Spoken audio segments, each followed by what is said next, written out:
Right now, you are doing something wrong. You've been doing it since the day you were born, every single minute of every single day. Sleeping, sitting in class, driving to work, lying in bed at 2 a.m. staring at the ceiling. You do it roughly 23,000 times a day, and you have never once stopped to wonder if you're doing it correctly. You're breathing, and you're doing it completely wrong. Here's what's wild. Nobody told you, nobody warned you. There's no class for it, no manual, no moment where someone sits you down and says, "Hey, that thing you're doing with your lungs? Stop." Because it feels normal. Of course it does. It's kept you alive. But feeling normal and being optimal are two completely different things. And what's happening inside your body every time you take a breath is far stranger than you've ever been told. Your ancestors, the ones who lived tens of thousands of years ago, hunting through forests, crossing frozen plains, they breathed differently than you do. Not a little differently, fundamentally differently. Their jaws were wider, their nasal passages were bigger, their airways were built for one specific thing, and that thing was breathing through the nose. Always through the nose. The mouth was for eating and speaking and screaming when something was trying to eat you. Air came in through the nose. That was the deal. So what happened? Food happened. Specifically, soft food. Think about what your ancient ancestors had to chew. Raw meat, fibrous roots, hard seeds, tough grains ground between stones. Their jaws worked constantly. That physical stress, chewing, grinding, biting, is what built wide jaws, broad faces, open airways. It's not genetics, it's mechanical. Your body shapes itself around the work it has to do.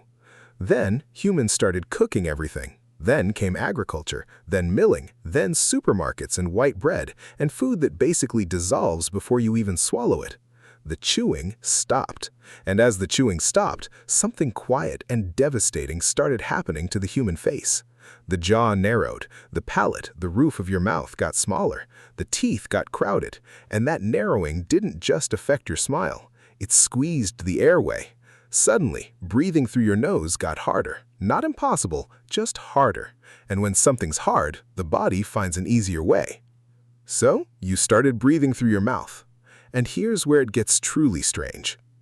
Your nose is not just a hole in your face. It's a machine. When air comes in through your nose, it gets filtered. Tiny hairs and mucus catch particles your lungs should never see. The air gets warmed to exactly the right temperature. It gets humidified.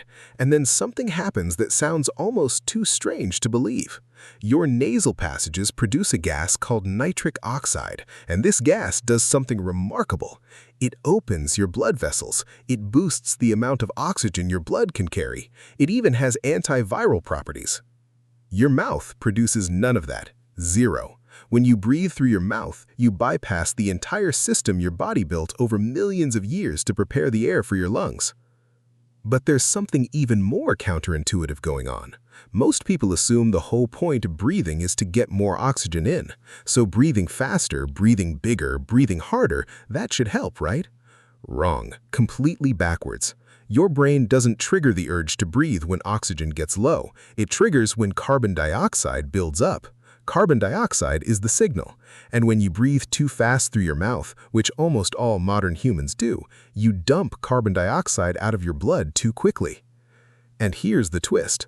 Low carbon dioxide actually makes your body hold oxygen tighter. The oxygen is in your blood. It's there. But without enough CO2, your red blood cells won't release it into your tissues. So you're breathing frantically to get more oxygen, but the frantic breathing itself is starving your cells of the oxygen already in your body. You are running in circles. Your body is tricking itself, and it's been doing it for years. This is why so many people wake up tired even after 8 hours of sleep. It's why some people feel a strange baseline anxiety they can't explain. Mouth breathing at night means your oxygen delivery is disrupted for hours every single night, while your brain is trying to consolidate memories and your body is trying to repair itself. You sleep, but it's not the same sleep your great-great-grandmother got. And then there's the face. If you breathe through your mouth as a child, while your bones are still forming, while your skull is still being shaped, it changes the physical structure of your face. The jaw drops, the palate narrows further, the face gets longer and thinner. Mouth breathing during childhood doesn't just affect your health, it changes the shape of your head. The body molds itself around the habit. Now close your mouth for a second. Breathe in through your nose, slowly. Let the air fill the bottom of your lungs first. You'll feel your belly push out before your chest rises. Hold it for just a moment, then let it out through your nose slowly, longer than the inhale. That's it. That's the breath. It feels almost too simple, but somewhere in your nervous system, something just shifted. Your heart rate dropped slightly. Your CO2 rose just enough to release more oxygen into your brain. The ancient machine in your face just did exactly what it was built to do. You've been breathing your entire life without thinking about it. And maybe that's the most human thing of all. To be so busy living that you forgot to ask whether you're even doing the most basic thing correctly. Right now, you just took a breath, and this time, maybe you did it right.